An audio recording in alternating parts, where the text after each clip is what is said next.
চাওক আমাৰতো বাংলাদেশী মানুহ ইয়াতে 40% আছেই আৰু 10% বাঢ়িলেতো আমি নিজে নিজে অন্তৰ্ভুক্ত হৈ গ'লো।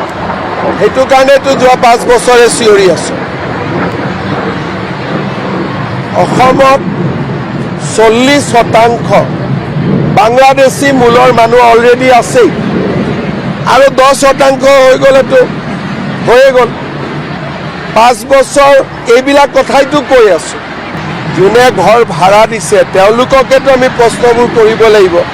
মই তথ্যখিনি আপোনালোকক দিলোঁ, এতিয়া এই তথ্যখিনিক আপোনালোকে কেনেকৈ ব্যৱহাৰ কৰিব এইটো আপোনালোকে সিদ্ধান্ত ল'ব লাগিব। চাওক আমাৰতো বাংলাদেশী মানুহ ইয়াতে 40% আছেই আৰু 10% বাঢ়িলেতো আমি নিজে নিজে অন্তৰ্ভুক্ত হৈ গ'লো।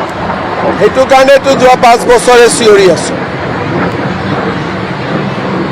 অসমত 40% বাংলাদেশী মূলৰ মানুহ অলৰেডি আছেই আৰু 10% হৈ গ'লেতো হৈয়ে গ'ল। 5 বছৰ এইবিলাক কথাইতো কৈ আছোঁ।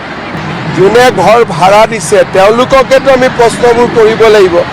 মই তথ্যখিনি আপোনালোকক দিলোঁ, এতিয়া এই তথ্যখিনিক আপোনালোকে কেনেকৈ ব্যৱহাৰ কৰিব এইটো আপোনালোকে সিদ্ধান্ত ল'ব লাগিব। চাওক আমাৰতো বাংলাদেশী মানুহ ইয়াতে 40% আছেই আৰু 10% বাঢ়িলেতো আমি নিজে নিজে অন্তৰ্ভুক্ত হৈ গ'লো।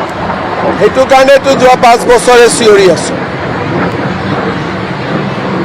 অসমত 40% বাংলাদেশী মূলৰ মানুহ অলৰেডি আছেই আৰু 10% হৈ গ'লেতো হৈয়ে গ'ল।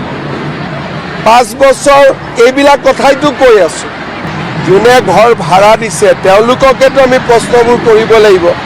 মই তথ্যখিনি আপোনালোকক দিলোঁ, এতিয়া এই তথ্যখিনিক আপোনালোকে কেনেকৈ ব্যৱহাৰ কৰিব এইটো আপোনালোকে সিদ্ধান্ত ল'ব লাগিব। চাওক আমাৰতো বাংলাদেশী মানুহ ইয়াতে 40% আছেই আৰু 10% বাঢ়িলেতো আমি নিজে নিজে অন্তৰ্ভুক্ত হৈ গ'লো।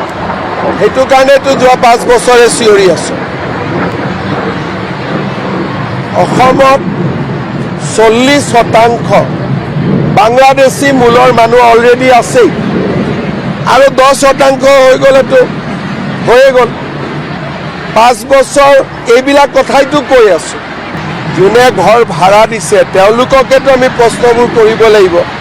মই তথ্যখিনি আপোনালোকক দিলোঁ, এতিয়া এই তথ্যখিনিক আপোনালোকে কেনেকৈ ব্যৱহাৰ কৰিব এইটো আপোনালোকে সিদ্ধান্ত ল'ব লাগিব।